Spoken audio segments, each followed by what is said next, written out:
Hello again mga momshi. Kung nakikita niyo, meron akong iniinit na hot plate dito.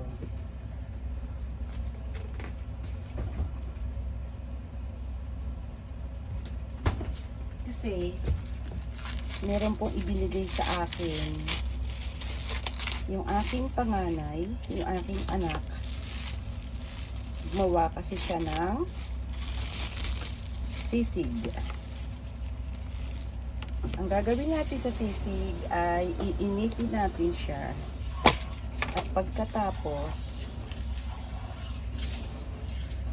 para kang kumain sa restaurant, nilagyan ko lang siya ng ililipat ko kayo dito sa kabilang kawali.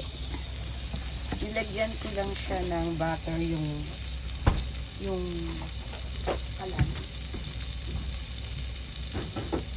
Yung kawali natin, nilagyan ko ng butter. Tapos, ilalagay ko na tong ibinigay sa aking sisig. Ayan. Biligyan ako ng aking ganakit ng sisig. Oh, diba? Yummy, no? Yan. Initin natin si sisig. Yan.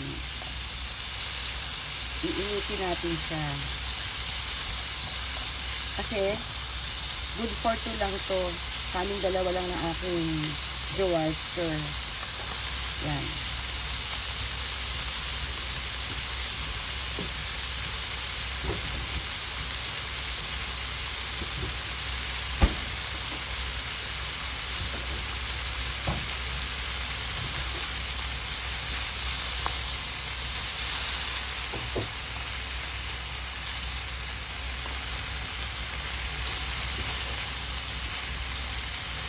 Diba, ang tiyaga ng anak ko maghiwa-hiwa ng mga kainas, ng mga pisngi ng babi. Yan. Iinit-init ko lang siya dyan. Ngayon, pagka mainit na siya, hinaan lang natin yung apoy.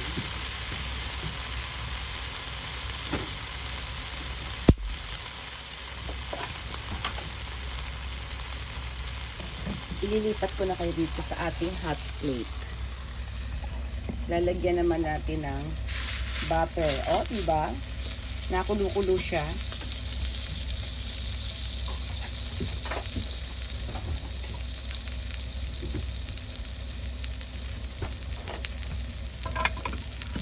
Nakulo-kulo sa sizzling plate. Saan nilagay kong butter. So, tapos na. Lalagyan lang natin ng konting Knorr seasoning yung ating sisig. Yan. Nilagyan ko lang siya ng Knorr seasoning.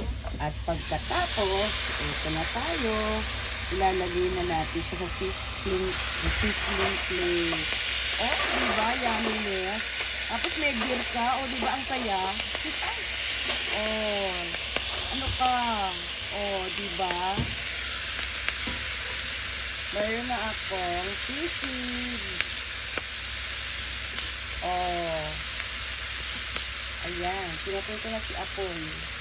Saka masyadong nasunog.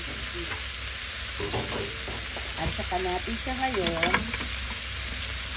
Oh, diba? Nasa sizzling plate pa siya. Para kami nasa restaurant ng asawa ko. Oh. Saan ka pa? Oh, diba? Nakulo-kulo ang ano? Oh. Ayan. Meron kaming sisig. Yan. May sisig. May chicken wings. At meron kaming spinach. That's all for today. This is me again, Shinri M. Hello. Bye. Thank you for watching.